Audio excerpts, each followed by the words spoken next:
Welcome back to another episode of Federal Grants Explained, a news video series I created to explain what's happening in the world of federal grants under the current administration. So let me first acknowledge that I haven't recorded any videos in the last 3 or 4 weeks, partially because I was, really sick and my voice was gone.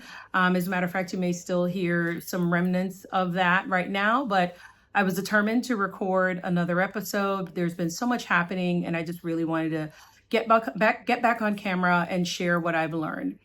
So today's a big one. I'm going to be explaining the administration's reasons for wiping away $400 million in federal grants and contracts from Columbia University, their watch list of 45 universities. Describe which universities have had to, lay off thousands of employees, which ones have had to, put in place hiring freezes, and even highlight a special case that hasn't gotten as much coverage as the Columbia University debacle. But I'd like for you to stick around to the end to find out which special case I'm speaking about. But first, please go ahead and subscribe, hit that notification button, and add some comments below, because I'll be sharing some things that may be new to some of you, or maybe it's the first time you've seen a complete picture of everything that you've been hearing as it relates to universities and their federal grants being, taken away or threatened or being under investigation. So, I'm sure you guys have some comments, so please drop them below. It helps the algorithm know you find this information valuable. And of course, it will share my video and some of the other information I've created on Federal Grants Explained with others that may be interested in this topic. So if this is your first time here, my name is Patrice Davis. On this channel, my goal is to shed light on what's happening with federal grant funding, the funding freeze, agency shutdowns, federal payment systems. I did a whole video on the payment systems, and spotlight how federal workforce reduction may impact federal grants, administration, awarding, oversight, compliance. There's so many things that would be impacted by the federal workforce reductions. So, it's just something that we should be aware of as we, approach some very unusual times. I'll also feature guests such as former federal employees and other consultants. And if this is a topic you find interesting and valuable, please subscribe so you know when the next video is published. So why am I able to speak on this topic? I'm a former federal employee, and I'm the founder of GrantsWorks Consulting and GrantsWorks Academy. I'm a grant consultant who specializes in federal and other government grants. I've obtained and managed approximately $300 million in federal grants from over 20 agencies for over 18 years, actually. And I've developed and delivered training for our clients, for collaborators, and for a federal agency. So GrantsWorks is, as I said, a grant consulting firm. We're based in Atlanta, Georgia, and we support our clients. And our clients can be nonprofits, local government agencies, state government agencies, universities, for-profit entities. And so we help them actually obtain, find, and manage federal grants. You can learn more about me and the firm in the details below. So before I give you a rundown of what happened at Columbia University, let me explain why universities typically get federal grants, for those of you who may not be aware. First, universities, particularly top research universities such as Johns Hopkins, Columbia University, University of Pittsburgh, UCLA, and many others, typically get federal and other types of grants, not just federal grants. They do get, grants from the private sector as well, to fund medical and scientific research. They also get non-research grants. So it's not all grants to fund research. So those grants are typically awarded to the university itself or to one or more of the university's nonprofit subsidiaries, typically a research corporation. So for example, grants can be awarded directly to Georgia Institute of Technology, the university, Georgia Tech, that many of us know, or to the Georgia Tech Applied Research Corporation, or to the Georgia Tech Research Corporation. So that's two nonprofit subsidiaries that Georgia Tech has. And sticking a little bit with that particular university, it has active grants and cooperative agreements, currently has active grants and cooperative agreements that fund the following projects. So these are active projects that have been awarded to Georgia Tech Georgia Tech Applied Research Corporation, or Georgia Tech Research Corporation. So for example, here are a couple of the active projects that they currently have. So they have a cell manufacturing technology grant, a grant that funds a project called AI Caring, high-powered electric propulsion, even the exploration, conservation, and development of marine diversity in Fiji. So that's the Fiji Islands, absolutely. And that sounds like a really fun project. So what do the grants fund? They fund a number of things in an application or award budget. So of course, the application budget is what the university submits to the funding agency. And then the award budget, which may look different from what they actually applied for, may be lower. Award budget may fund a number of things, such as it will fund maybe a small percentage of the principal investigator's salary. So the principal investigator, or the PI, is typically the lead professor or associate professor, that is actually going to be leading the project. He or she is the principal investigator. And of course, some of their fringe benefits. It may even fund the salaries and fringe benefits of their co-PIs or their co-principal investigators. So these are typically investigators at the same university, or it can be investigators at other universities that are awarded a portion of the funding through a subaward. And so again, it funds a portion of their salaries. It funds, quite a few other expenses that I won't go into here. I actually used to be a research program manager at Georgia Tech, so I've built these budgets and I've monitored these budgets. I do want to point out two particular line items that we should all be aware of. They actually also fund graduate students' stipends and their tuition waivers. So that is a huge part of the budget as well. And also, drum roll, let's keep it going, facilities and administration costs, or F&A costs as they're also called. And so, I could do a whole episode on F&A, but I'll leave it there for now. But I do want to give you an idea of the types of projects that are being funded, who actually typically gets the funding when it's awarded to the university, and some of the, the line items, some of the expenses, or some of the things that are actually funded as a part of that project. So hopefully that gives you a baseline of how these grants fund projects and research, who is impacted when a university's grants are terminated or placed on hold. And as I mentioned before, up to $400 million in grants and contracts can be taken away, as was the case for Columbia University. So I'm going to dive into Columbia University's situation now, or I should say their past situation.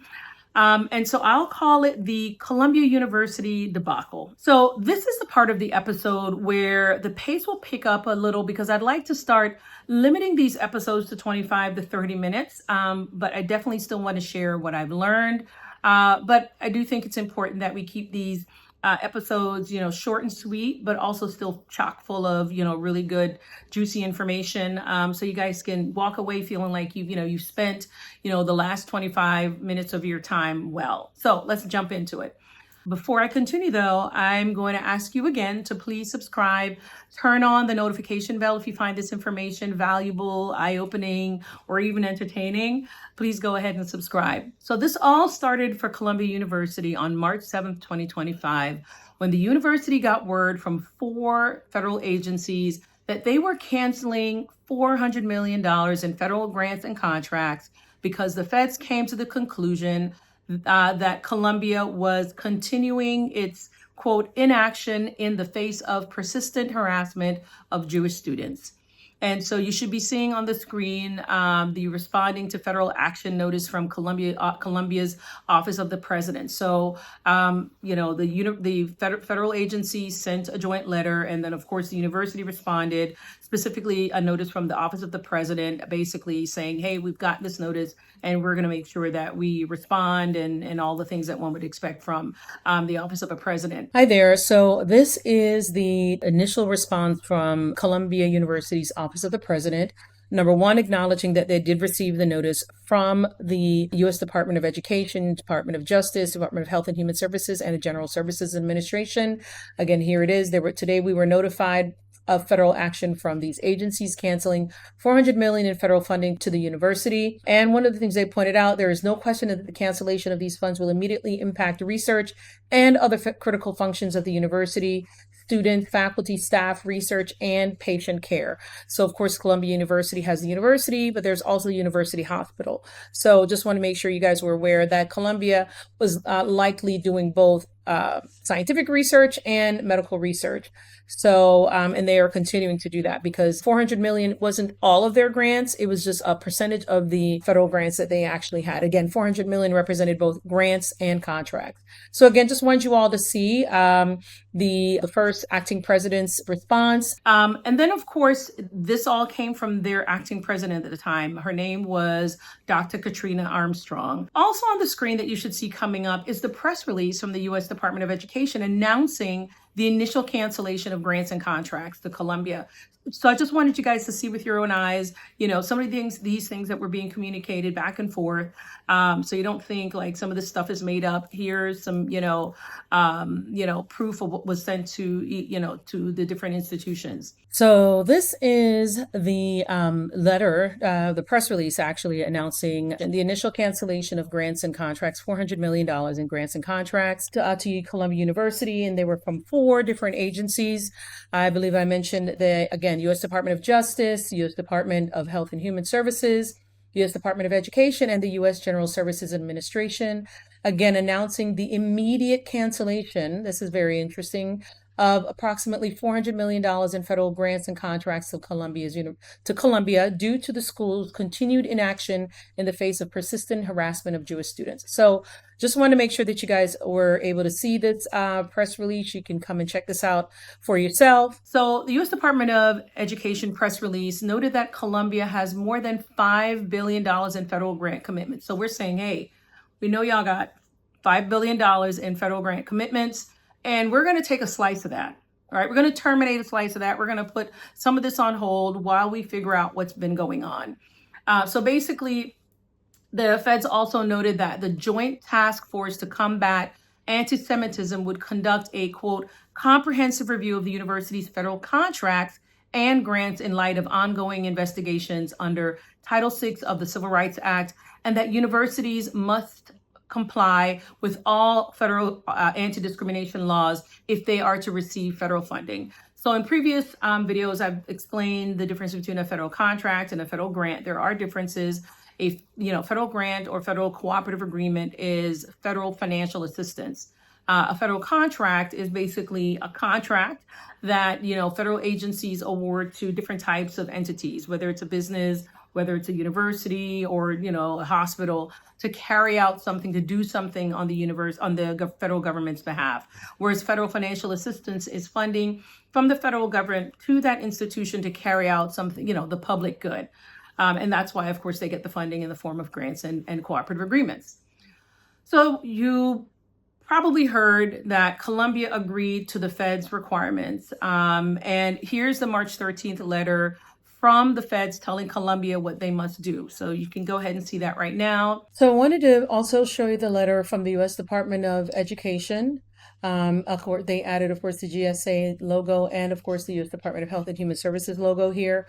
But basically, this is a letter from the U.S. Department of Education saying, hey, this is a formal response to the current situation.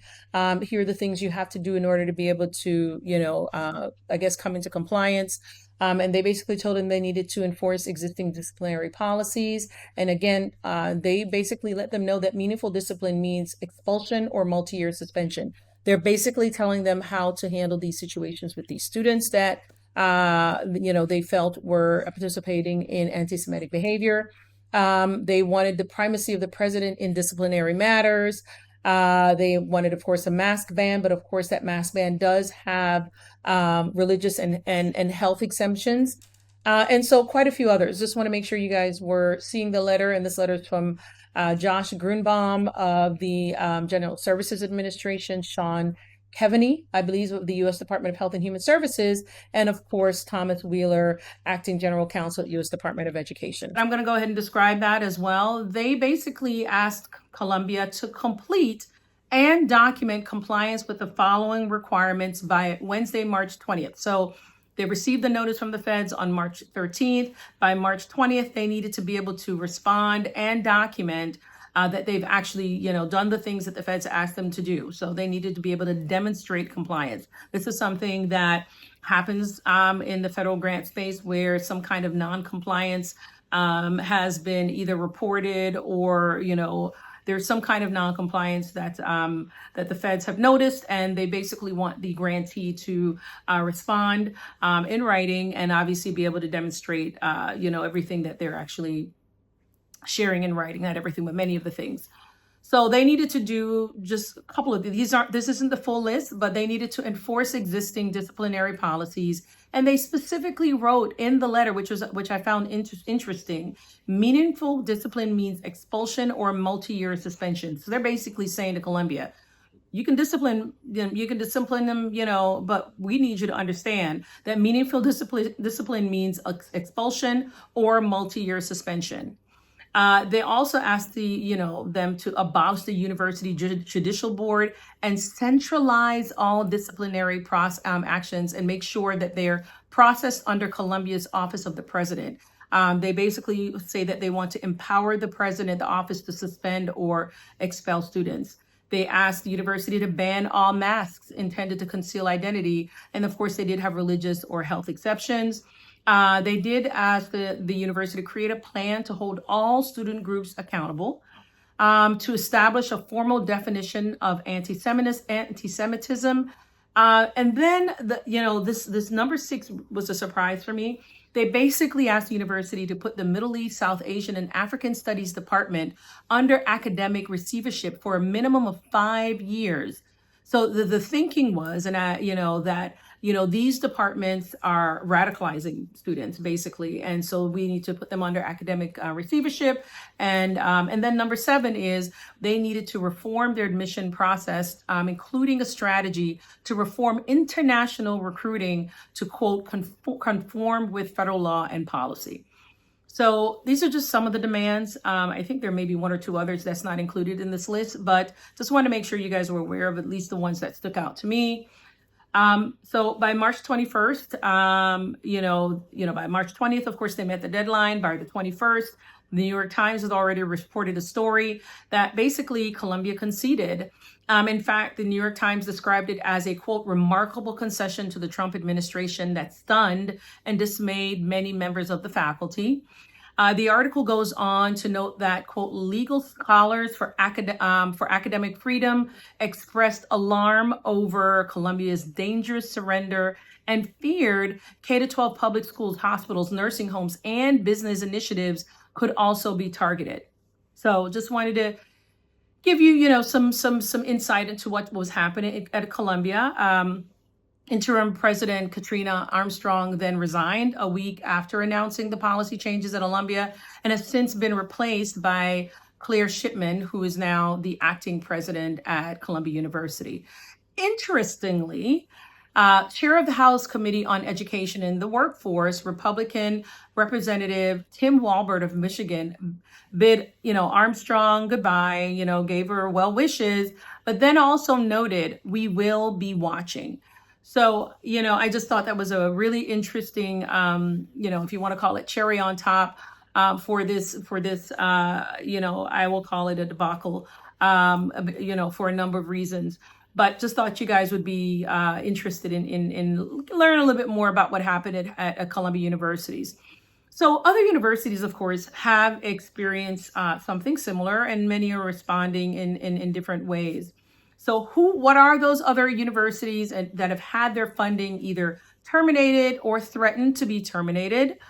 They include inquiries at Harvard University, Stanford University, University of Michigan, and just a few weeks ago, University of Pennsylvania was informed by the feds that $175 million in federal funding would be canceled because it, quote, allowed a transgender woman to participate on a women's swim team.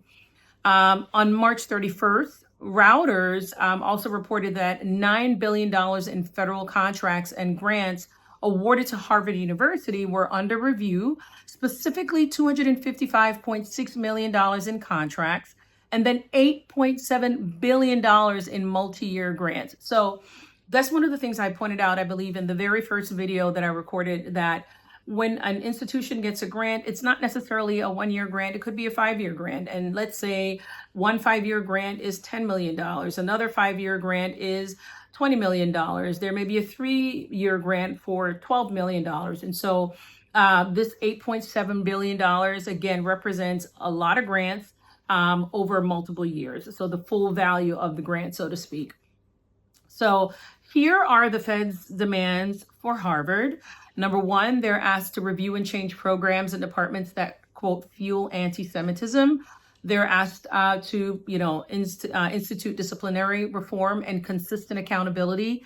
And like Columbia University, they are asked to ensure administrative leaders are responsible for final decisions.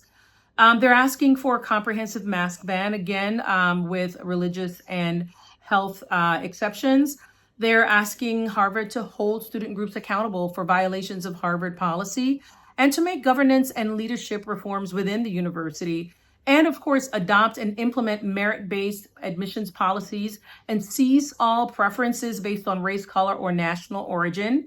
I do want to pause here to point out that you guys have probably heard this, that just a week or so ago, Harvard University announced that tuition will be free for any undergraduates, of course, any undergraduates that qualify to be admitted.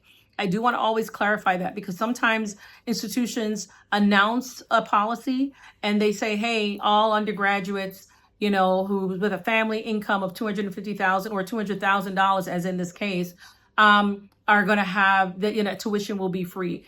But, we need to emphasize that first they need to be accepted into Harvard. And so, there will still be, of course, a review of that undergraduate's application. They have to still meet Harvard's admissions standards. And then once it's been determined that their family earns less than $200,000, admission is free. And then for those that have whose families have, less than $100,000 in income, Harvard will cover tuition, food, housing, health insurance, and travel costs for families. So just want to make sure you guys were aware of that. I just thought that was a really interesting announcement in the middle of everything that's happening. Harvard was also asked to adopt and implement merit-based hiring policies, shutter its DEI programs, and to cooperate with law enforcement. So I don't think any of this is, these are, again, some of the things that were required of Columbia. The extent to which Harvard or Columbia weren't actually adhering to their policies, their existing policies, I don't know.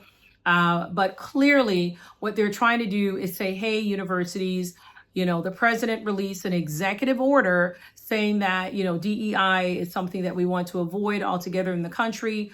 And, therefore we're asking you to eliminate your DEI programs. Obviously, they're also saying there's some other violations. Like I said, they said that Columbia violated Title VI. And of course, as I continue throughout this episode, I'll share some of the other violations that they've accused institutions of. So I do want to make sure we know it's not just about DEI. There are some other quote unquote violations that the feds have said that these universities have allowed to happen. And so I just wanted to make sure you guys were aware of that. Having learned, though, from the Columbia University experience, hundreds of Harvard faculty members signed a letter urging the university to refuse to comply with the demands that they believe threaten academic freedom and university self-governance. So, people are learning from others' experiences, and of course are adjusting or responding, based on what they think is right for their institutions. But Harvard isn't the only university right now facing similar inquiries. There's Brown University, apparently $510 million of their federal funding that had already been awarded. I do want to point out briefly, these are awards that have already been awarded. In other words, these different agencies have already said, we're going to award you X amount of millions over this many years. This person's the principal investigator. These are everything's already in writing. And so basically all of these contracts are being pulled back, and they can do that. I'm aware of federal grant regulations, and federal agencies are allowed to terminate federal grants. They do, of course, have to, they do need to let you know, of course, why they are terminating those grants. And so there's a whole section called remedies for noncompliance. And so just want to make sure you're aware that they do have the right to terminate these grants. The issue is whether or not the accusation or the so-called violation is valid, for lack of a better way of describing it. So again, Brown University has already been informed that $510 million in federal funding will be halted unless they, I guess, follow what the feds are asking them to do. And then there's Princeton University. They have been informed that $210 million in federal funding would be suspended as part of an ongoing investigation into claims of anti-Semitic harassment on campus. The Princeton's president's response was very different. He basically said that they don't really understand the full rationale for the action. It doesn't seem very clear to them. That they will, of course, comply with whatever their, violations. They'll address any valid violations. And of course, they are committed to fighting anti-Semitism and all forms of discrimination. But they will also vigorously defend academic freedom and the due process rights of this university. So again, they learned from Columbia University, they saw what happened. And so universities are coming up with their other ways of responding to some of the investigations and inquiries and downright, suspensions of grant funding. So I do also want to spend some time pointing out universities that as a result of what they describe as just uncertainty, threats, and investigations, many have either announced layoffs or hiring freezes due to funding cuts from USAID, as in the case of Johns Hopkins, or National Institutes of Health. Many of them received, research funding from the NIH, and of course, other agencies. So Johns Hopkins University announced layoffs of over 2,200 employees and a hiring freeze due to a loss of federal funding from USAID. Quite a bit of their funding to their School of Public Health came from USAID. So now we're looking at 2,200 people being laid off there. Emory University has announced a hiring freeze. MIT, hiring freeze. University of Pittsburgh, hiring freeze. University of Vermont, hiring freeze. University of Dayton, jobs, 65 jobs, I believe, are going to be cut from the university. Oklahoma State University, 12 Innovation Foundation staff laid off. Utah State University, voluntary buyouts and layoffs have been announced. So I always try to tie this funding back to employment and employees, and just the fact that these grants fund jobs and benefits, right? So thousands of people around the country who work at these universities in whatever capacity, if their positions were grant funded, partially or fully, many of them are being either terminated or, I'm sure there's a lot of, reconfigurations happening at university to see what they can do to hold on to certain staff. But I just wanted to make sure you guys were always remembering that whenever federal grants are terminated, especially in the large cases that we've been hearing about, jobs are being impacted. I do also think it's very interesting because according to the U.S. News and World Report, higher education actually has been a, quote, steady job generator since the pandemic, with private colleges and universities adding 35,000 jobs nationwide in 2024 alone. So this is a complete reversal of that trend. All right, then on March 14th, 2025, the U.S. Department of Education Office of Civil Rights announced Title VI investigations into 45 universities for a number of allegations, some involving an organization called the PhD Project. And I highly recommend you go check out that website, and you can check them out at thephdproject.org. I won't go into what they do, but they were cited by the federal agencies. NPR did a great story on it, but learn about that PhD project. And it's really, really interesting that that organization was actually cited. But the 45 universities apparently have been notified or put on alert that they are going to be, that they're basically on a watch list, and they're on a watch list for the following reasons. One, awarding, quote, impermissible race-based scholarships. allegedly administering a program that segregates students based on the basis of race. And I do want to, of course, share that video with you right now. I did record a video of that press release from the U.S. Department of Education. I actually read about it 2 or 3 weeks ago and shared it with our audience. For those of you who don't know, GrantsWorks has a biweekly newsletter where we curate, really interesting stories about federal grants, awarded federal grants. Well, we haven't been sharing that much about awarded federal grants, but we used to share quite a few emails about, these organizations around the country that were getting these really large federal grants so they can actually carry out some important work around the country about federal grant fraud cases.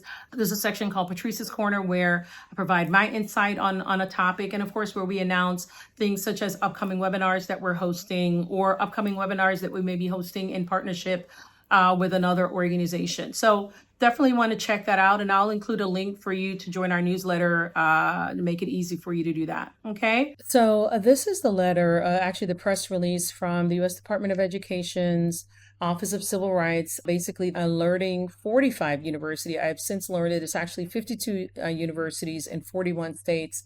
Basically, that they're now initiating Title VI investigations into the institutions of higher education.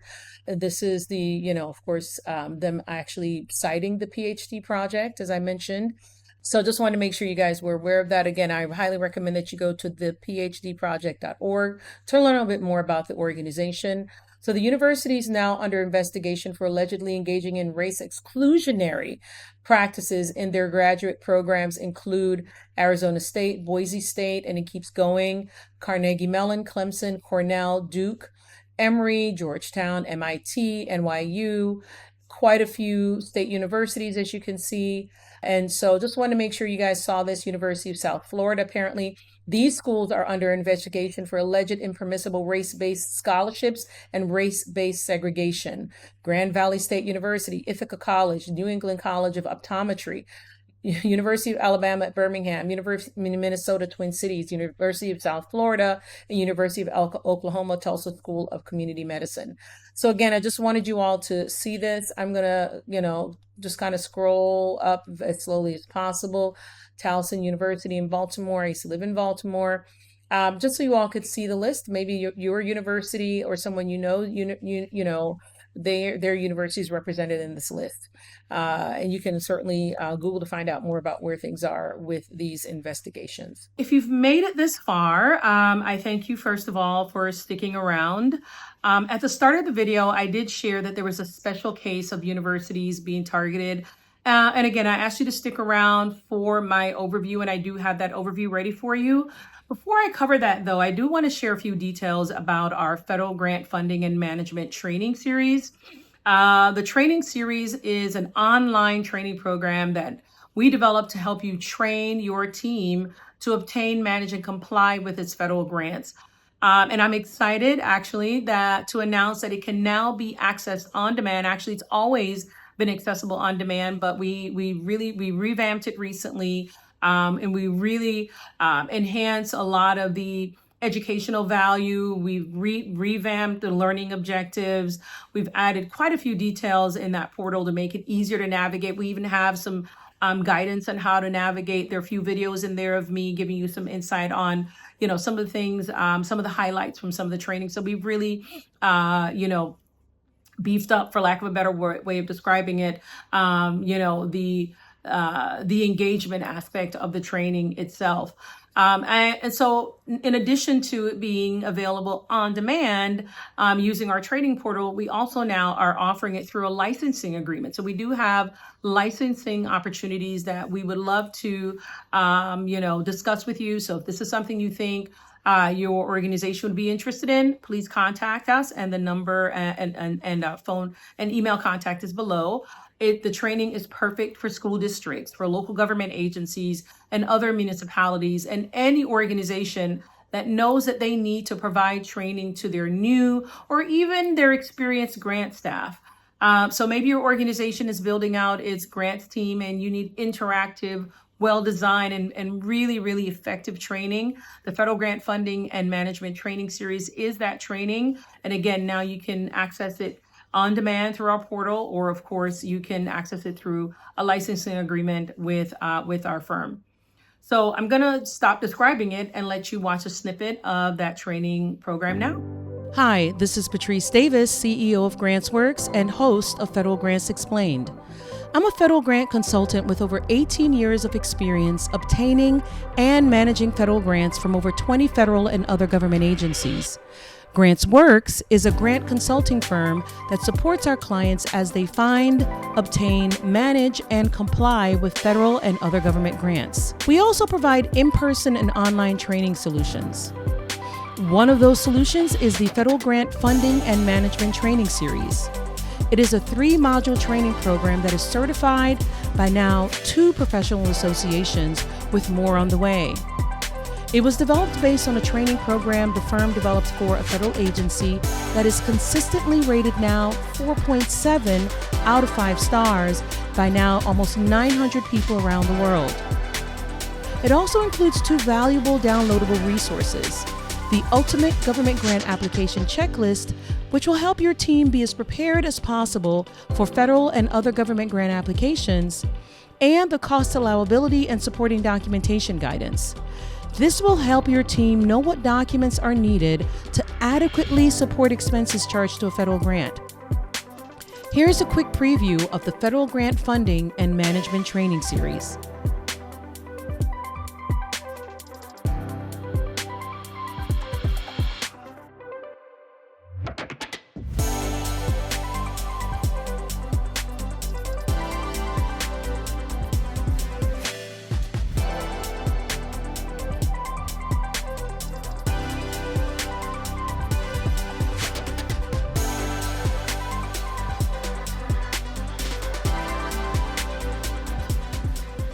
All right. So if you have any questions about the Federal Grant Funding and Management Training Series, again, learn more in the video description below. By the way, we also travel to your office, and we also provide in-person training. And so it's, you can certainly do that. It's one of our favorite ways to deliver training. So again, all of the contact information you need is below. All right, on to the final segment of this episode of the Federal Grants Explained video series. And this is about the state of Maine. Do you remember the little tiff between Maine's governor, Janet Mills, and the president, where she told him that she'd see him in court? Specifically, she said, "We're going to follow the law, sir. We'll see you in court." What law was she citing? She was citing the Maine Human Rights Act that was amended in 2021 to include gender identity as a protected class against discrimination. So a state law, and the governor and the state's attorneys general maintain that that state law supersedes the president's edict. And they're correct to call it an edict. An executive order is an edict. It is an announcement by a president. It is not a law. And therefore, the president's executive order does not supersede a state law. So I just wanted to point that out. I have to share that and want to always point that out every time we talk about some of the things that are being announced via executive order. The reason why there's so many legal actions pushing back against these executive orders is because an executive order is an executive order. It is not a law. So, well, the state has been the target of several investigations into its institutions, some resulting in federal grants being terminated or threatened to be terminated under investigation. And then the investigation apparently occurs and their funds and then they're told that, hey, you're in the clear. So a lot of back and forth has been happening between the state of Maine, a number of its institutions, and a number of federal awarding agencies. Some even involving the acting commissioner of the Social Security Administration, after there were leaked emails showing that he, quote, deliberately sought to punish Maine after Governor Janet Mills' heated exchange with the president. In fact, U.S. Representative Shelley Pingree released a statement, and in it she asked straight up, if a federal agency can be turned into a political hit squad at the whim of an acting appointee, what checks remain on executive power? And so, I think that's a good question to ask. And you can read more about what Dudek, and that's the acting commissioner of the Social Security Administration, what he was accused to have done. I won't go into that here because it will make this video even longer than it needs to. But I did want to make sure that you guys were aware of that. So I'm going to go now through a list of some of the other investigations. So number one, USDA paused funding for some school programs, specifically the state's research and education related funding, because of Maine's, quote, alleged violations of Title IX. Although USDA, interestingly, did not conduct a formal investigation, the letter from USDA announcing the investigation noted that, quote, this was only the beginning. I've seen letters from federal agencies over the years questioning potential noncompliance, and I've never seen letters with some of the language that I've been seeing in some of these samples. So I've seen them, and again, so I just want to make sure you guys, these things saying this is only the beginning and you're under, these are just very interesting things to be put in a lot of these letters. And then the previous month, USDA preemptively froze millions in grant and research funding for the state's public universities as it reviewed whether they were in compliance with Title IX and Title IV. Then number three, the Office of Civil Rights of both the U.S. Departments of Education and the U.S. Department of Health and Human Services found that Maine's Department of Education is, quote, non-compliant with a federal directive for allowing a trans girl to participate in girls' sports, specifically that the state is in violation of Title IX. So I do want you guys to look up Title IX. And then, so I just want to make sure you guys are aware of that. In addition, the investigation has been referred to the U.S. Department of Justice. So there are three agencies that are, bringing up or, addressing something. And now, of course, like I said, one of those agencies, the U.S. Department of Justice, is going to be taking up the investigation. The University of Maine was notified that its $4.5 million Maine Sea grant from the National Oceanic and Atmospheric Administration was discontinued. After appeals from Maine's congressional delegation, however, the U.S. Department of Commerce, which is the parent agency of NOAA, the National Oceanic and Atmospheric Administration. I know it seems completely weird that NOAA is a part of the U.S. Department of Commerce, but it is. Basically, after Maine's congressional delegation pushed back, the Department of Commerce said that it was now open to bilateral negotiations. The U.S. Department of Health and Human Services, we're at number 5, by the way, Office of Civil Rights, then went after the Maine Principals Association and Greeley High School itself, and that's a high school in Cumberland, Maine, saying that they were each in violation of Title IX for allowing transgender girls to compete in girls' sports. Number 6, on April 2nd, just a few days before I recorded this episode, USDA said it would freeze federal funding for education programs in Maine because of the state's continual refusal to provide equal opportunity to women and girls in educational programs in violation of Title IX. So again, I want you to go ahead if you're interested, if you really want to dig into a little bit further and look into what Title IX, actually, what it states. You can certainly do that. And finally, apparently, the president demanded, this is the president of the United States, demanded a, quote, full-throated apology using his Truth Social app. He demanded an apology from Governor Mills, and Governor Janet Mills responded that, quote, she doesn't communicate with public officials by tweet or Instagram or social media, and that her issues are about the rule of law, pure and simple. It's not about transgender sports. It's about who makes and enforces the laws. She went on to say that the Constitution doesn't allow the president to make laws out of whole cloth by tweet or Instagram post or press release or executive order. So I just wanted to, again, point that out to you guys. So I know I covered quite a bit in hopefully a short amount of time. And hopefully this, was, condensed enough so that, you were able to learn everything that I wanted to share. But you still were, of course, going to walk away with a, much better understanding, a more comprehensive understanding of what's been happening over the past few weeks. And so I'm going to leave you, though, with a few questions that I'd love for you guys to answer. Love to get your thoughts on this. I think about 3 transgender girls in Maine, if that many. There may be one, and that could be that one at Greeley High School. If there are others, please correct me in the comments below. But do you think that, the federal government should freeze federal funding that benefits thousands and hundreds of thousands of people in the state of Maine because it has determined that the state violated Title IX? specifically Title IX of the Education Amendments of 1972, which protects people from discrimination based on sex in education programs or activities that receive federal financial assistance. So just wanted to, get you guys' thoughts on that. My second question of 3, is your university on that list of 45 being investigated by the U.S. Department of Education? You can just rewind back if you'd like to see that full list, or you can click the link below. I do have a link to the U.S. Department of Education's press release where they announced the 45 universities. They literally listed them. And then number 3, actually, there are 4 questions. Do you think Columbia University, their response was the right one? Did they, what would you have advised them to do? And number 4, do you think Governor Janet Mills should apologize to the president? So those are my 4 questions that I have for you guys. Would love to get your thoughts. Again, if you found this video valuable, I'm asking you to do 3 things.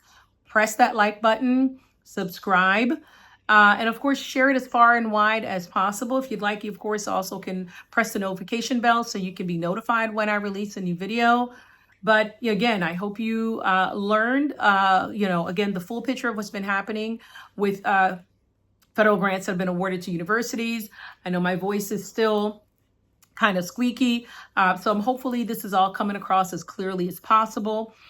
So I also want to point out that if there's this particular topic that you'd like me to cover, or something you'd like me to add that I didn't cover, or even something I misreported, drop that in the comments as well. I'm certainly open to feedback. And I finally want to invite you to check out the links in the description below to learn about GrantsWorks and about GrantsWorks Academy, including about the federal grant funding and management training series. As a reminder, this training helps you better understand federal grants, how they're awarded, about some of the systems used by federal grantees, and about grantees' audit, reporting, record retention, monitoring, and their budgetary responsibilities. I also link to some of the resources and articles I used to prepare for this episode, so you can check them out for yourself. So again, I'm Patrice Davis. Thanks for watching this episode of Federal Grants Explained. Until the next video, goodbye.